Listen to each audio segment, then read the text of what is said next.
ভাই আলামিন, তুই বিদেশ থেকে কবে আলি ভাই? আমি তো বিদেশ থেকে ভাই কালকে আছে। বিদেশ থেকে কদিন থাকলি?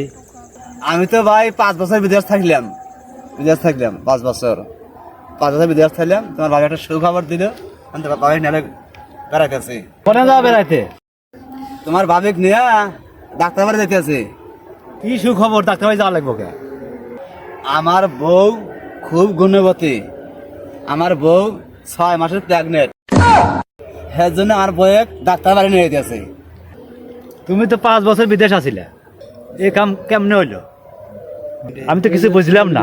আমার বউ খুব ভাগ্য গুণবতী, মানুষে দেশা থেকে বাচ্চা পায় না। আমি 5 বছর বিদেশ ছিলাম, তাই বউয়ের পরে বাচ্চা হয়েছে। তোর কথাবার্তা শুনে তো আমার শরীর খালি গাইমে আসতেছে রে। হ্যাঁ, তুই থাকলো বিদেশে আর এটা কস কি তুই? হ্যাঁ, এটা কি কথার মতো কথা নাকি? এই কথা কি মাসে কওয়া যাবো নাকি? হ্যাঁ, তুই থাকলো বিদেশ আর এটা কথা কস তুই?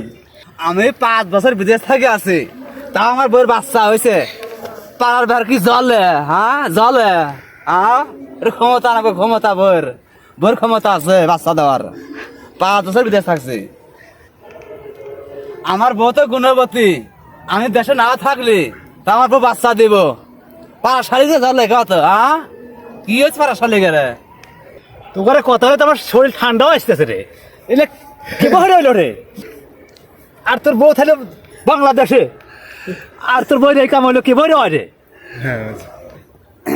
এটা তো ডিজিটাল যুগ, বড্ড হচ্ছে এই মুহূর্তে। এটা তো ফেসবুকে।